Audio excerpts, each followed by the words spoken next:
மயிலம் முருகன் கோவிலில் கந்தசஷ்டி விழாவை ஒட்டி சூரசம்ஹார நிகழ்ச்சியில் திரளான பக்தர்கள் கலந்து கொண்டு சுவாமி தரிசனம் செய்தனர்.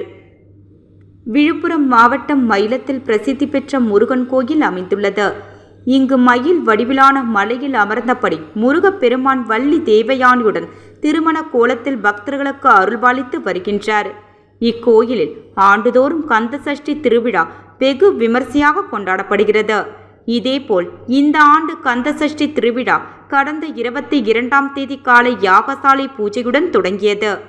அன்று முதல் தினமும் காலை மற்றும் மாலையில் யாகசாலை பூஜைகள் நடைபெற்றது.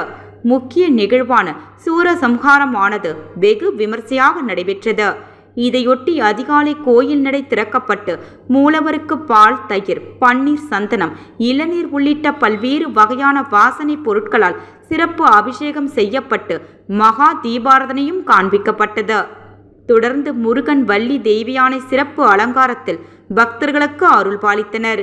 இதையடுத்து நேற்று மாலை 7 மணி அளவில் ஸ்ரீ பால சித்தர் சந்நிதியில் ஆறுமுக கடவுள் வேல் வாங்கி சூரனை வதம் செய்யும் சூரசம்ஹாரம் நிகழ்ச்சி நடைபெற்றது. இதில் விழுப்புரம், புதுச்சேரி உள்ளிட்ட பல்வேறு பகுதிகளைச் சேர்ந்த திரளான பக்தர்கள் கலந்து கொண்டு சுவாமி தரிசனம் செய்தனர். இவ்விழாவிற்கான அனைத்து ஏற்பாடுகளையும் மயிலம் பொம்பூர ஆதீனம் 20ஆம் பட்டம் சிவஞான பாலையா சுவாமிகள் செய்திருந்தார்.